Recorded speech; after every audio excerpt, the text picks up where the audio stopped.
Welcome to Story Focus. Here, stories come to life. We journey through captivating tales together. Whether you're here to relax, learn, or escape into another world, there's a story waiting for you. Let's dive in.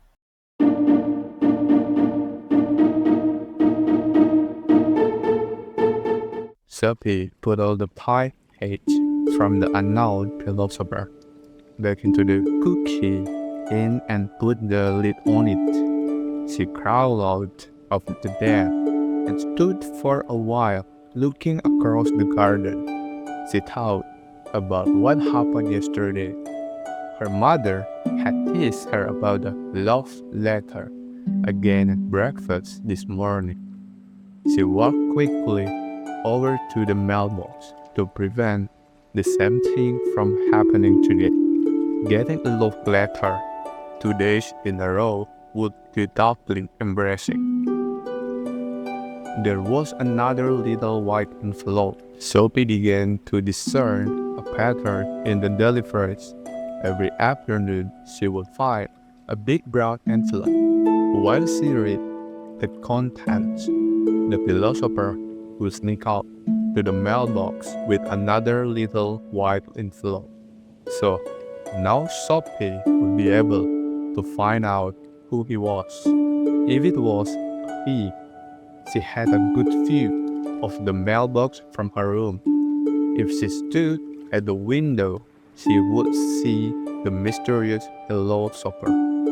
White envelopes don't just appear out of thin air. Sophie decided to keep a careful watch the following day. Tomorrow was Friday and she would have the whole weekend ahead of her. She went up to her room and opened the envelope. There was only one question today, but it was even dumber than the previous three.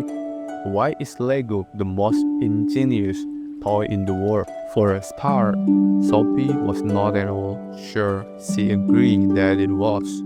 It was years since she had played with the little plastic blocks. Moreover, she could not for the life of her, but she was a dutiful student, rummaging on the top shelves of her closet. She found a bag full of Lego blocks of all shapes and sizes. For the first time in ages, she began to build with them. As she worked, some ideas began to occur to her about the blocks.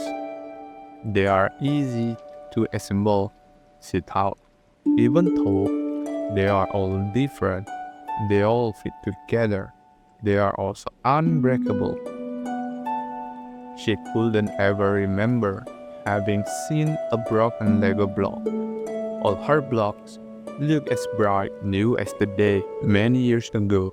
The best thing about them was that with Lego she could construct any kind of object, and that she could separate the blocks and construct something new. What more could one ask of a toy?